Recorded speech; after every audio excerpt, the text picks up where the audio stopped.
Bueno, estamos hablando de qué rápido pasa el tiempo. Fue una frase que nunca se ha dicho. Sí, ¿no? es nueva. Yo la Sí, primera vez que la escucho. Es nueva. El tiempo es tirano. Sí, no, porque estaba calculando cuánto tiempo hacía que Federico de Robertis nos había visitado en aquel momento en el que se hablaba de lo que podía llegar a pasar el 21 del 12 del 2012. Federico nos había venido dijo, lo importante es tranquilizarse, tiene que ver esto con el renacer, con el buscar en nuestro interior, ¿no? Te escuché con atención. Te darás cuenta. Gracias, Federico, por haber venido nuevamente. Nuestro especialista en calendario maya, con lo que se viene para este año, que recién comienza. A ver, ¿qué dice? Y tenemos el delay del diciembre de 2012 todavía. Sí, claro, por supuesto. Más el 2013, que fue bastante complicado, ¿no? A ver, ¿cómo lo definirías vos? Y bueno, el libro se llama El Renacimiento Espiritual. Entonces, lo que versa en el año, más que nada vamos a estar con ese eslogan, ¿no? Es renacer espiritualmente, internamente, como para ver cómo nos conducimos a partir de ahora en más. Sí. No es fácil, es el año de la semilla, por eso es el año de la madre, de los partos, de los embarazos, de la fertilidad, ¿sí? Que ya se viene viniendo desde el año pasado. Mirá. Y lo interesante es que es una semilla, nosotros hablamos de números, ¿no? En el maya, semilla 8. El 8 tiene que ver con la realidad y con la ruptura. Por eso está pasando lo que está pasando en la actualidad también, ¿no? No solamente en Argentina, sino en el mundo. Hay como un quiebre, como una bisagra y como una ruptura. El año pasado hablábamos de romper un paradigma. Sí. ¿Te acuerdas que lo habíamos hablado acá claro. también? Entonces, ahora no es que ya hay un paradigma nuevo, porque para que cambie algo, una era, ¿sí? Y el ser humano lleva muchísimos años. Ahora, ¿esa ruptura es buena, es positiva, es negativa? Siempre es positiva. Lo que pasa es, como dicen los orientales, ¿no? Cuando hablamos de crisis, hablamos de oportunidad también. Claro. Sí. El tema está en que hay que pasar la crisis. Claro, hay que reacomodarse a eso, porque la crisis es bastante complicada. Siempre uno dice, ¿no? Si uno está haciendo un trabajo interno, ¿no? Y está en el camino de los cambios, en el camino del eje, va a ser mucho más fácil. ¿Sí? No va a ser tan complicado para el que no está tan despierto. El 2013 se esperó tal cual como... recuerdo cuando nosotros hablábamos en el 2012 acerca de lo que decía el calendario maya y esto de que iba a haber un nuevo paradigma, nos íbamos a empezar a mirar más desde adentro y ciertamente hay como un auge de lo que es la mirada desde la búsqueda personal y la evolución espiritual y demás. ¿Dio el 2013 lo que se esperaba de acuerdo a lo que se veía en el calendario maya? En realidad el 2013 es el spam espiritual del 2012, ¿no? Mirá. Entonces estamos como tratando de encontrar nuevos antivirus, como para poder, lo digo así para que la gente que está en la casa nos entienda un poco más, ¿no? Para que podamos escanear lo que nos quedó del pasado. Y que no tiene que ver con el 2012, sino que tiene que ver con 5.000 años atrás, 26.000 años atrás, si hablamos de cuentas. Sí. O sea, que estamos hablando de mucho tiempo. El 2013 fue un año crítico y este año puede ser mucho mejor que el año pasado, en tanto y en cuanto se rompa esta semilla. Sí. El romper tiene que ver con ver otro paradigma, pero al mismo tiempo fluir. No resistir tanto. ¿No? ¿Pero entonces, la crisis pasó o tiene que pasar todavía? No, tiene que pasar. ¿No arrancó? Más o menos. ¿Y este 2014? ¿Cómo?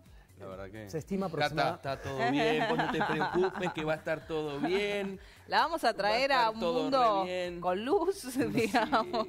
Bueno, no te lo podemos prometer, digamos. Si hablamos de luz artificial, no te podemos prometer nada. Eso seguramente tiene que ver con todo esto de la semilla, también y la ruptura, con el elemento fuego.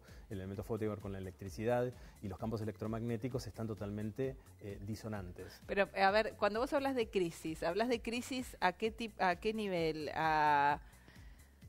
A niveles en donde nos podremos, no sé, definímela vos, a niveles de cada una de las personas que integramos este mundo, personales, que nos vemos desde otro lugar, o a nivel de que cambian las formas de conducirnos en el mundo, digo, ¿cómo lo definís? En realidad, te lo resumo lo que más pueda, es de lo micro a lo macro, es una crisis microcósmica y macrocósmica. Pensá que a lo macro podemos ver los cambios climáticos, por ejemplo. Eso es totalmente mensurable y lo es. Eso da miedo. Y da miedo. Da miedo porque en realidad el ser humano se da cuenta que no puede controlar absolutamente nada. Ni siquiera el tiempo, ni siquiera puede medir el tiempo porque no sabe si llueve o no llueve, si hace calor o no hace calor. Los aparatos tampoco funcionan. ¿Por qué no funcionan? Porque en realidad este cambio climático tiene que ver, no solamente geológicamente hablando, sino con las tormentas solares, que mucha gente subestima. y dicen que no afecta al sistema nervioso, al sistema humano, al ser humano, a los animales, a las plantas, y en realidad sí afecta. Y afecta de sobremanera. ¿Y qué síntomas puede llegar a haber? Mareos, vértigo, angustia inespecífica, dolores recurrentes pero que son como asintomáticos también, porque te vas a hacer estudios y no tenés nada. Pero esto puede llegar a modificarse, porque digo, se habla mucho del cambio climático, se hacen cumbres, pero digo, no hay cambios prácticos en la realidad, en la manera de conducirnos de los seres humanos como para poder producir algún cambio a nivel... No, en realidad no, porque bueno, en realidad el cambio climático tendió a ser un negocio también en algún punto. Entonces es bastante complicado. El cambio climático además fue más rápido, me parece, de lo que todos esperaban, porque se vaticinaba. Yo era chico y ya se hablaba. Que iba a haber cambios climáticos, el agujero de ozono, el efecto invernadero, que iba a haber más lluvia, que iba a ser más calor en verano, más frío en invierno, pero se hablaba dentro de 200 años. Y me parece que llegó antes de lo esperado. Y el cambio que tenemos que hacer nosotros me parece que va a tardar más de lo que tardó este cambio climático. Pero vos decís, puede ser muy bueno. Digo, ¿va a haber cambios positivos en ese sentido? Pues decís, este año puede ser muy bueno. Tiene que romperse. Entonces, esa crisis tiene que romper el cascarón de la semilla.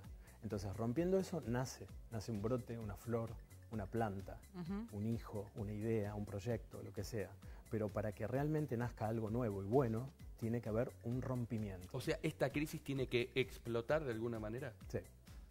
En realidad puede explotar, como decía Nuria recién, es microcósmico también, es donde vemos la crisis. Tiene que ver con uno mismo, pero también uno se está rompiendo internamente, ¿sí? Metafóricamente hablando. Porque tiene que ver con, la mayoría de la gente tiene problemas afectivos, emocionales, ¿sí? Angustias. El que está solo porque está solo, y el que está con alguien porque no tiene que estar con ese alguien. Entonces hay como un desencuentro. Recién escuchaba este tema de la tecnología, ¿no? Que está buenísimo, cómo se avanza y se avanza y se avanza, pero por otro lado se retrocede al mismo tiempo. Tecnológicamente es fantástico. Pero en lo que es las relaciones hay una descomunicación personales. Sí, por ejemplo, con lo del bebé, ¿no? Sí, claro. La tasa con el bebé que está bueno. Uno por ahí dejaba el dispositivo para que escuche el bebé y se iba con la radio y lo escuchabas a distancia, pero eso hace también que se rompa el vínculo de estar atento personalmente, presente ante el requerimiento del bebé. Tiene mucho que ver con la presencia y tiene mucho que ver con el ser humano. Claro. Pensá que cuando queremos escribir una carta, una nota o algo, o la lista para el supermercado, nos tiembla el pulso, nos vamos a escribir. Estamos todo el tiempo con la computadora, con el celular. Federico, ¿nos podés dar 3, 4, 5, los que quieras, en 2 minutos, tips para este 2014? ¿Cómo hay que estar como para terminar, llegar al 31 de diciembre bien parados? Y señora, anote, aunque cueste, como decía recién Roberto, anote estos tips. Bueno, lo primero es estar en eje. ¿Sí? El tema de estar en eje es súper importante. ¿Y de qué forma estar en eje? Lo que uno pueda llegar a hacer. La intolerancia está muy de moda en este momento. Entonces lo importante es respirar profundo, estar en conexión. Yo no digo siempre meditar todo el tiempo, porque el que medita todo el día, todo el tiempo, tampoco es la solución. Digamos, los extremos nunca son buenos, jamás son buenos. Entonces, hablando de extremos, también otro de los tips es mantenerse en el camino del medio. Porque estamos en un momento de suma polaridad, en donde el antagonismo es materia corriente, digamos. Dentro de la política, dentro de lo que son, River, Boca, los argentinos tenemos mucho eso también, ¿no? Es internacional, es mundial, pero en realidad los argentinos tenemos esa cosa de polarizar y poner en antípoda al otro. Y en lo microcósmico, con la gente que nos está viendo en este momento, también tiene que ver con esto, no polarizarse demasiado. Porque es o me voy al campo o vivo en la ciudad. O hay que buscar un poco el camino del medio. Que tal vez el equilibrio viene a ser. Es una de las cosas más complicadas, ¿no? Los chamanes hablan del camino blanco, el camino del medio, donde no es ni una cosa ni la otra. Es estar en resonancia también con las leyes universales de la naturaleza. Sí, y poder transitarlo, ¿no? Porque a veces es difícil ir siempre por el medio y que los demás acepten que vas por el medio. Digo, si lo llevas al terreno de la política, tenemos muchos ejemplos. Por eso, otra de las cosas tiene que ver con la emoción. Digamos, que la emoción está desbordada en nosotros en este momento. Entonces el tema está en reconocerla también, porque muchas veces no la reconocemos, la emoción. La tenemos como ahí dando vueltas, y si tienes una angustia y la tapás. Dices, pongo la tele. Trabajar en nuestra inteligencia emocional. Totalmente. Bueno, entonces, señora, anotó ir por el camino del medio, tranquilizarse. ¿No? Y trabajar nuestra inteligencia emocional, reconocer lo que nos pasa. Totalmente. ¿Está bien? Así llegamos firmes y positivos. Y hacerse una pregunta, para cerrar, hacerse una pregunta muy importante, que esto les va a gustar a la gente, que tiene que ver con autopreguntarse, ¿no? Esta cosa de, ¿vivo la realidad que creo? Este es el eslogan del año. La realidad tiene que ver con el creer, de crear y de creer. Entonces, si lo puedo ver, lo puedo crear. Yo pienso así porque digo, ¿me hago la película o vivo la realidad que es? Esa es la pregunta, digamos, llevándola a la práctica. Yo puedo crear mi propia realidad.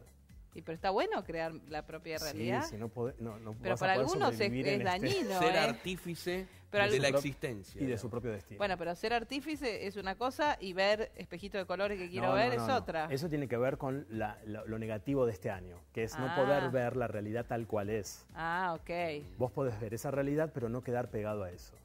Digamos, el tema es no quedar pegado a esa realidad. Lo que te cuenta en el diario de Irigoyen tampoco es bueno. Claro, por eso. Yo veía para dónde ibas. Claro, no, porque pensé que Federico iba por ahí. Bueno, vamos a mostrar los libros nuevamente. federicoderobertis.blogspot.com para aquel que quiera contactarse con él. Hilos del Alma, Predicciones Mayas 2014.